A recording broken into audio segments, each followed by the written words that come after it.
Endbar se družio sa svim nestalim učenicima, a upravo je doneo mnogo kolača. I bio je na farmi jutros, uzeo je čitav tovar jabuka. A ja sam ga videla u radnji kako kupuje jastuke i pokrivače. Sigurno nosi sve to drugim učenicima. Moramo da ga pratimo.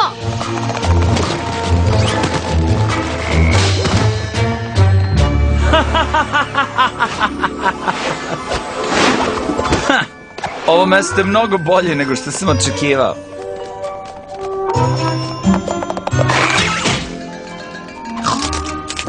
Čak sam i ja zadivljena. Kako se ono beše zove? Dvorac dve sestre. Zapamtila sam to na času. Istorija preekvestrijskih prijateljstava princeze Twilight. Ha, ko bi rekao, ha? Škola stvarno nečemu služi. Jona ne voli školu stvarno, ali Jona voli nove drugare. Smolder voli da diše. Hej, društvo! Sandbar se vratio!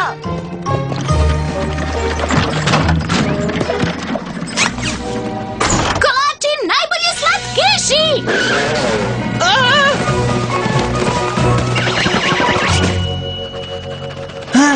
Hvala na pomoći, Galuse. Spasavao sam kolače. Jastuci, baš lepo. Zamak će sad biti mnogo udobniji. I zabavni! Tuča jasucima!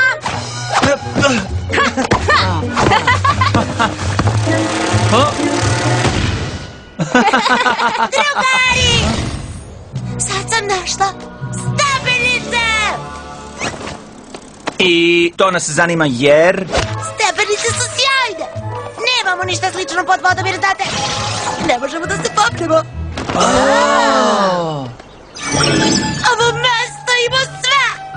Kad bi samo moja porodica mogla to da vidi. A kad bi drugi pretvaranti mogli da vas upoznaju? Niste ni izbliza tako čudni kao što se priča. Jao, hvala! Ali da, druženje sa drugim stvorenjima u stvari nije loše.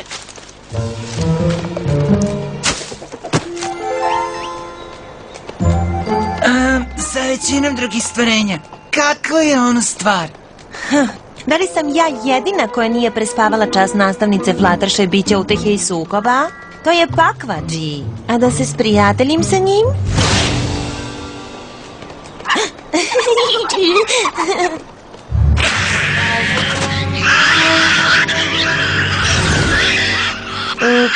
Jakov plan bolji!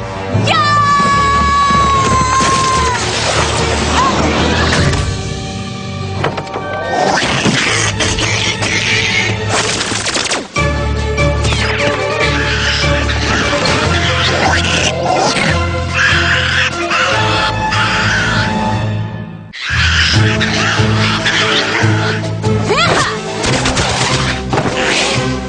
Razmišljaj, Ocelus! Da li je nastavnica Fluttershy rekla išta o tome kako se pobeđuju Pakvadži na času? Žao mi je, ne sećam se. Pretpostavit ću da to nije pomoću jastuka, jabuka, ni kolač. Zar nas nije učila da se sprijateljimo?